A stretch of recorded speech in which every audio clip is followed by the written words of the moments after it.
Que a graça e a paz do Senhor Jesus nos fortaleça nessa manhã. Profeta Zacarias capítulo 8. A palavra do Senhor dos Exércitos veio a mim dizendo: assim diz o Senhor dos Exércitos: tenho grande amor por Sião. É um amor tão grande que me leva à indignação contra os seus inimigos.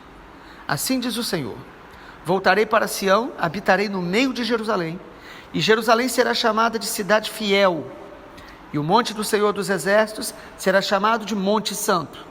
Assim diz o Senhor dos Exércitos: os velhos e as velhas voltarão a sentar-se nas praças de Jerusalém, levando cada um na sua mão a sua bengala, por causa da sua muita idade. As praças da cidade se encherão de meninos e meninas que nela brincarão. Assim diz o Senhor dos Exércitos. Isso pode parecer impossível aos olhos do remanescente deste povo naqueles dias, mas não será impossível para mim, diz o Senhor dos Exércitos. Assim diz o Senhor dos Exércitos: eis que salvarei o meu povo, tirando da terra do Oriente e da terra do Ocidente. Eu os trarei e habitarão em Jerusalém. Eles serão o meu povo, e eu serei o seu Deus, em verdade e em justiça. Assim diz o Senhor dos Exércitos: sejam fortes, todos vocês que nesses dias estão ouvindo essas palavras da boca dos profetas, a saber, nos dias em que foram lançados os alicerces da casa do Senhor dos Exércitos, para que o templo fosse construído. Porque antes daqueles dias não havia salário para os trabalhadores, nem pagamento pelo trabalho dos animais. Não havia paz para o que entrava, nem para o que saía, por causa dos inimigos, porque eu os incitei, cada um contra o seu próximo. Mas agora não tratarei o remanescente deste povo como tratei o povo no passado, diz o Senhor dos Exércitos, porque haverá semeadura em paz, as videiras darão seu fruto da terra, e a terra as suas colheitas, e os céus o seu orvalho. Farei com que o remanescente deste povo herde tudo isso, casa de Judá e casa de Israel. Assim como vocês foram uma maldição entre as nações, assim agora eu os salvarei, e vocês serão uma bênção. Não tenham medo, pelo contrário, sejam fortes, porque assim diz o Senhor dos Exércitos: assim como eu havia decidido castigar vocês quando os seus pais me provocaram a ira, diz o Senhor dos Exércitos, e não mudei de ideia, também decidi agora fazer bem a Jerusalém e a casa de Judá nestes dias. Não tenham medo. Eis as coisas que vocês devem fazer: que cada um fale a verdade com o seu próximo. Nos tribunais julguem com justiça, segundo a verdade, em favor da paz. Que ninguém faça planos para prejudicar o seu próximo, nem ame o juramento falso, porque eu odeio todas essas coisas, diz o Senhor.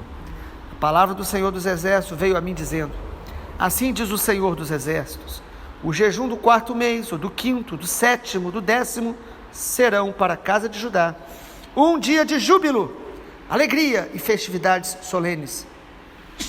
Portanto, amem a verdade e a paz. Assim diz o Senhor dos Exércitos: ainda virão povos e moradores de muitas cidades, e os moradores de uma cidade irão a outra, dizendo: vamos depressa suplicar o favor do Senhor e buscar o Senhor dos Exércitos. Eu também irei. Muitos povos e nações poderosas virão a Jerusalém buscar o Senhor dos Exércitos e suplicar o favor do Senhor. Assim diz o Senhor dos Exércitos: naquele dia, 10 homens de todas as línguas das nações pegarão na borda da roupa de um judeu e lhe dirão: queremos ir com vocês, porque ouvimos que Deus está com vocês. Glória a Deus. Um capítulo um pouco maior do profeta Zacarias, e esse capítulo de maneira especial fala sobre as marcas de um povo que está sendo restaurado por Deus, as marcas da restauração de Deus na nossa vida. A Bíblia deixa muito claro, irmãos, que Deus ele ama a todos os seres humanos, Deus ama todos os povos, mas é importante a gente perceber biblicamente que Deus manifesta o seu amor de maneira especial àqueles que têm uma aliança com Ele. Por exemplo, no capítulo 8 aí de Zacarias, no versículo 2, diz: assim diz o Senhor dos Exércitos, tenho grande amor por Sião. Sião na Bíblia é um nome simbólico acerca do povo de Israel, acerca da cidade de Jerusalém e sobre aqueles que estão em aliança com Deus. Deus ama todos. A Bíblia diz que Deus amou o mundo de tal maneira que deu seu Filho único, Jesus, para que todo aquele que nele crê não pereça, mas tenha a vida eterna. Mas quando nós respondemos ao amor de Deus, fazendo uma aliança, o adorando, andando na presença dele, o amor de Deus de maneira especial vai se manifestar em favor do seu povo. João, Evangelho de João, capítulo 14, versículo 21, Jesus diz: aquele que tem os meus mandamentos e os guarda, este é o que me ama, e aquele que me ama será amado pelo meu Pai, eu também o amarei e me manifestarei a ele. Jesus não está dizendo aqui que ele ama apenas o seu povo, mas ele está dizendo aqui de uma manifestação do seu amor, uma manifestação da sua presença, uma manifestação das suas promessas sobre aqueles que o amam. E capítulo 8 de Zacarias, no meio de todas as profecias que ele está dando para que o povo se levante, se desperte, para dar continuidade à restauração que já estava sendo feita no tempo de Esdras, de Neemias, o governador Zorobabel, restaurando a cidade, restaurando os muros, restaurando a adoração. Aqui o Senhor diz o seguinte: eu tenho um amor especial pelo meu povo, e Deus sempre terá no meio do seu povo um remanescente fiel. Remanescente. O remanescente é aquele grupo ou aquela parte dentro daqueles que se dizem povo de Deus, mas que realmente são fiéis a Deus. Esse é o remanescente que temos visto tanto na palavra de Deus, tantas vezes a palavra remanescente, e precisamos perceber isso, e é importante lermos Romanos capítulo 9, 10 e 11, e perceber que Deus sempre tem um remanescente. Nem todo aquele que diz Senhor, Senhor será salvo, nem todo aquele que é de Israel é verdadeiramente um israelita no sentido da palavra fiel a Deus.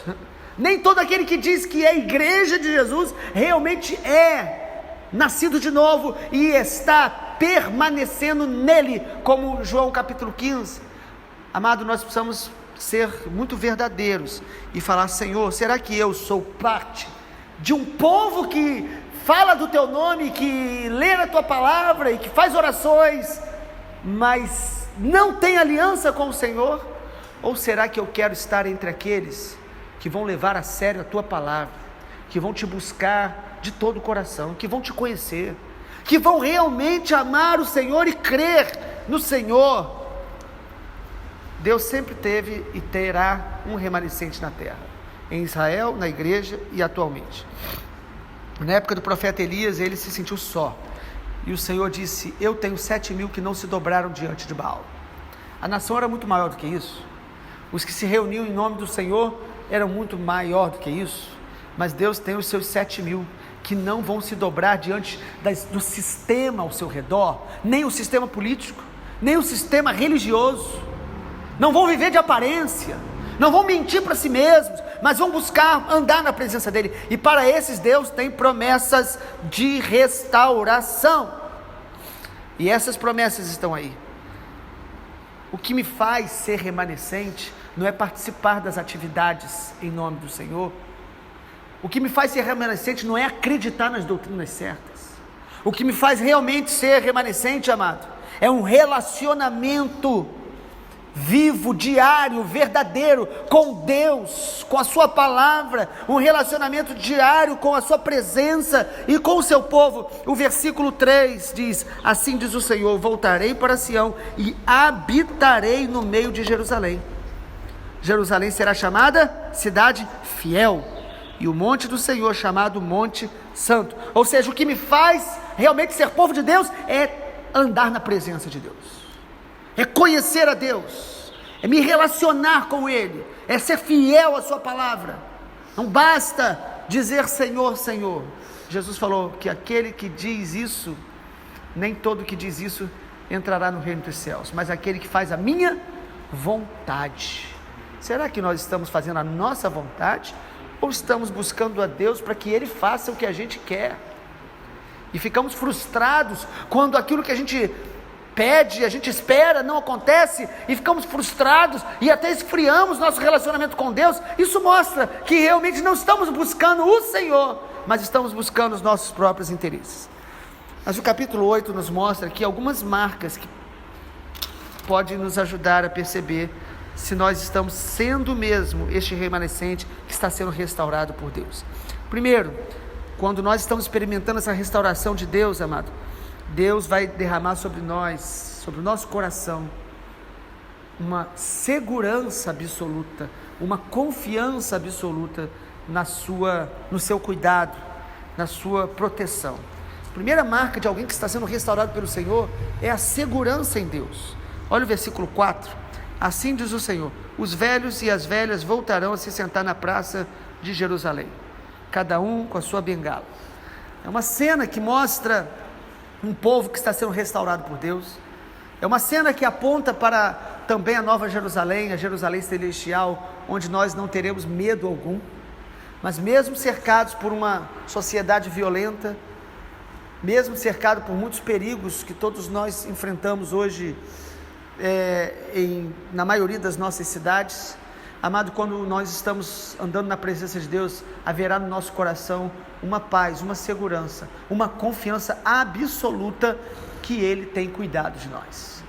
Ou seja, nós não seremos vencidos pelo medo. Isso não fala de uma teimosia e nem de uma exposição deliberada aos perigos que a gente enfrenta. A Bíblia nos ensina a ser cuidadosos, cautelosos, mas nós vamos ter paz no nosso coração. Nós vamos estar como esses idosos que conseguem estar nas praças e com paz. Isso é uma marca de que o Senhor está realmente sendo primazia no nosso coração, porque o reino de Deus traz paz no meio de todas essas adversidades que nos cercam. A segunda marca aí que a gente pode perceber da restauração de Deus na nossa vida é essa esperança e essa alegria que a gente percebe no texto através das crianças que brincam. Versículo de número 5 de Zacarias 8. As praças das cidades se encherão de meninos e meninas, que nelas brincarão. Que cena maravilhosa você ver as crianças podendo brincar nas ruas. E hoje a gente vive um tempo que isso cada vez está mais raro, principalmente nas cidades maiores. Mas aqui é a visão de uma cidade espiritualmente restaurada. Está falando da Jerusalém dos tempos de Zacarias, o que Deus fez, mas está falando também aqui dessa graça de Deus. Quando nós estamos buscando o Senhor, Deus Ele vai renovar sobre nós essa esperança que teremos filhos que vão ser criados debaixo desse favor de Deus, dessa graça de Deus, dessa alegria de Deus. Não perder a esperança, sabe, irmãos, de que nós possamos viver essa realidade.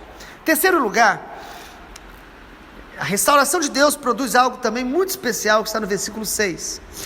Deus produz em nós a fé para experimentarmos milagres e sinais extraordinários. Isso é maravilhoso demais. Versículo número 6. Assim diz o Senhor: isso pode parecer impossível aos olhos do remanescente deste povo naqueles dias, mas não será impossível para mim, diz o Senhor. Amados, uma das marcas de quem está realmente andando e conhecendo o coração de Deus é que Deus vai aumentar o nosso nível de fé.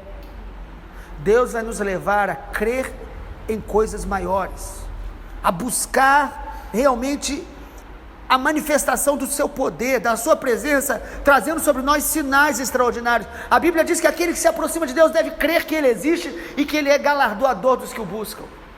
Falando sobre a sua vinda, o Senhor Jesus fala que porventura se achará fé sobre a face da terra. A verdadeira fé vai sendo neutralizada a cada dia por causa da apostasia. E há uma incredulidade na religiosidade. O texto diz que até o remanescente vai ter dificuldade de crer naquilo que Deus está fazendo e quer fazer. Amado, Deus nos chama para experimentar coisas sobrenaturais e extraordinárias. Deus nos chama para ser aquele povo que vai crer no milagre, que vai crer na transformação, que vai crer na cura, que vai crer nas manifestações da salvação do Senhor. Nós precisamos começar a olhar por aquilo que aparentemente é impossível e começar a perguntar a Deus: Deus, o que o Senhor quer fazer? O Senhor é poderoso para fazer infinitamente mais do que tudo que pedimos ou pensamos. Se por um lado há pessoas que usam de sinais e milagres, às vezes para até lucrar em cima disso, pessoas que vão produzir falsos sinais, falsas curas. Também há pessoas que vão experimentar e vão buscar verdadeiras curas, mas não querem aliança com Deus. Nós sabemos de tudo isso, mas nós não podemos deixar essas coisas anular a verdade, que nós somos o povo que crê no Deus vivo, no Senhor Jesus, que é o mesmo ontem, hoje e será eternamente. E Ele vai nos levar a crer, a orar e fazer isso com a motivação correta, de desejar os sinais do reino de Deus, para que o nome de Jesus seja glorificado, para que vidas sejam impactadas, para que vidas sejam salvas. Nos grandes avivamentos, irmãos, Deus fez milagres extraordinários, e isso trouxe salvação a famílias inteiras. Às vezes as cidades foram impactadas com a cura, com milagres, com sinais extraordinários. Nós precisamos pedir ao Senhor esta fé que anda com Ele por causa do seu caráter, mas que crê o tempo todo nos seus milagres, nas suas manifestações sobrenaturais, que não duvidam. O Senhor está prometendo algo maravilhoso aqui, que Ele vai fazer aquilo que parece impossível aos olhos do remanescente. Na verdade é impossível para nós, mas o Senhor diz: não será impossível para mim. Pessoas que são duras de coração e que o Senhor vai converter, enfermidades que parecem irreversíveis e que são ao homem, mas que o Senhor vai fazer um milagre poderoso. Nós precisamos orar por isso, crer nisso. Isso é sinal de um povo que está sendo realmente restaurado pelo Senhor. Deus vai restaurar na sua igreja, amado, os sinais e prodígios do reino. O reino de Deus produz sempre duas dimensões da graça de Deus, vão ser marcas quando o reino de Deus se manifesta: transformação do caráter, nos tornando pessoas santas, íntegras, fruto do Espírito. E segundo, o poder dos milagres de Deus. Há muita gente construindo uma teologia muito perigosa, uma teologia em cima só de milagre. Mas há outro grupo também construindo uma teologia tão perigosa quanto, uma teologia que nega os milagres. Nós precisamos ser mais bíblicos e crer que o nosso Deus é o Deus do impossível, e buscá-lo, e abrir o coração, e construirmos ambientes de fé, onde nós oramos realmente, e clamamos diante do Senhor, esperando os seus sinais e prodígios, para a glória do nome de Jesus. Ele faz acima de tudo que pedimos ou pensamos, como diz Efésios capítulo 3, conforme o seu poder que opera em nós, ou seja, conforme a gente permite que o Espírito Santo nos ensine a orar, ore através de nós. Isso deve ser feito com quebrantamento, com humildade, que só a graça de Deus, mas nós devemos clamar por essa graça. Em quarto lugar, o quarto sinal aqui da restauração do povo de Deus, do remanescente de Deus, é o favor de Deus, trazendo frutificação, trazendo colheitas. O favor de Deus trazendo frutificação. Olhe comigo, versículo 11. Versículo 11 de Zacarias, capítulo 8, diz assim a palavra de Deus: agora não tratarei os remanescentes deste povo como tratei o povo no passado, diz o Senhor, porque haverá semeadura em paz, as videiras darão fruto, as colheitas e os céus o seu orvalho. Então haverá fruto, haverá colheitas da terra e haverá orvalho do céu. O que Deus está dizendo aqui, amado? Eu vou derramar o meu favor sobre o meu povo. Coisa maravilhosa quando a gente anda com o Senhor, que a gente percebe o favor dele trazendo frutificação, trazendo o orvalho do céu, trazendo a colheita. Deus não promete, amado, que nós seremos ricos, que nós seremos pessoas que têm mais do que os outros materialmente falando, se a gente andar na presença dele. A questão dos bens, a questão das coisas materiais pertencem ao Senhor, Ele é o dono de tudo, mas o que Ele está prometendo aqui é que haverá frutificação. Nós vamos ver a bênção e o favor naquilo que a gente faz. Há muitas pessoas frustradas porque buscam a Deus esperando que fiquem ricos. mas o texto diz que Deus vai nos dar o fruto e a colheita. E em último lugar, mas não menos importante, povo de Deus, quinta marca que vai ser testemunho da restauração de Deus na nossa vida, é que Deus vai nos usar para abençoar as nações. Olha o versículo de número 13, perceba que é muito claro o texto. Casa de Judá, casa de Israel, assim como vocês foram uma maldição entre as nações, assim agora eu vos salvarei e vocês serão uma bênção. Deus, quando faz algo na nossa vida, não faz para terminar em nós, não faz para que a gente exiba e se orgulhe. Tudo que Deus faz em mim é para um propósito maior do que o meu próprio coração. Tudo que Deus faz em mim é para exalar, para que vidas sejam salvas, famílias sejam salvas, para que eu testemunhe de Jesus. O texto está dizendo, vocês foram uma maldição, porque, amado, quando nós buscamos a Deus, mas não vivemos uma vida com Deus, nossa vida é um mau testemunho.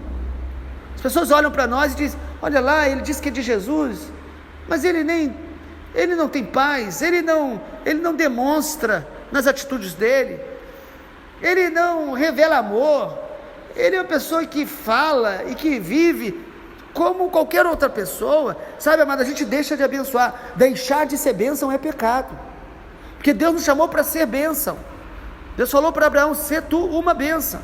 Às vezes nós ficamos lamentando porque as situações, as pessoas estão nos atrapalhando de alguma forma, mas é nós que precisamos ser bênção para os outros, e não esperar o contrário. Deus está dizendo aí, vocês eram maldição, mas a partir de agora vocês serão uma bênção. Vocês vão testemunhar para todos. De que, irmãos? Não é apenas falar de uma religião, amados. Pelo contrário, sabe como nós testemunhamos de Jesus para nações, para famílias, para cidades? Manifestando o fruto do Espírito. É o que está aí do versículo 16 em diante.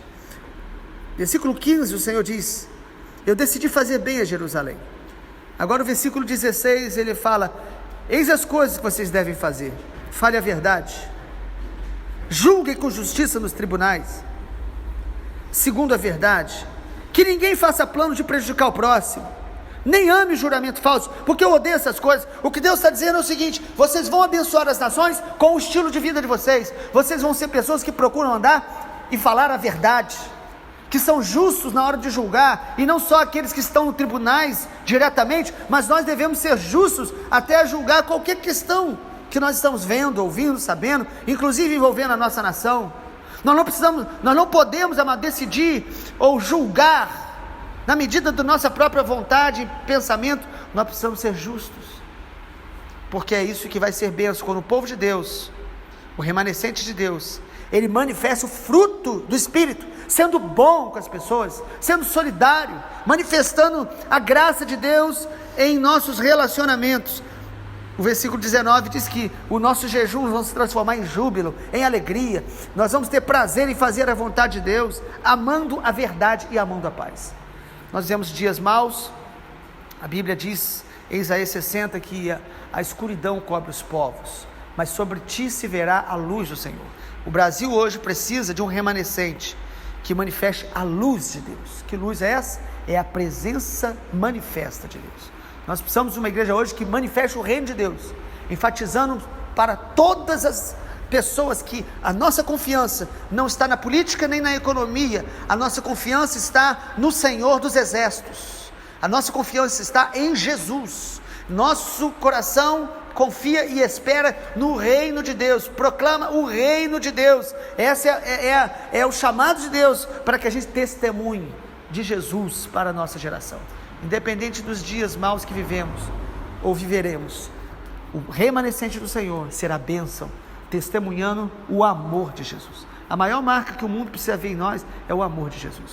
Não é a nossa opinião política, não é a nossa briga e capacidade de argumentar, inteligência humana e nem mesmo religiosidade, mas nós precisamos manifestar o que Deus está falando e o que Deus quer fazer. E o que Ele quer fazer é que brilhe a luz da glória de Jesus, da presença de Jesus. Pai amado, obrigado, porque a palavra do Senhor, ela nos fortalece, ela renova a nossa fé.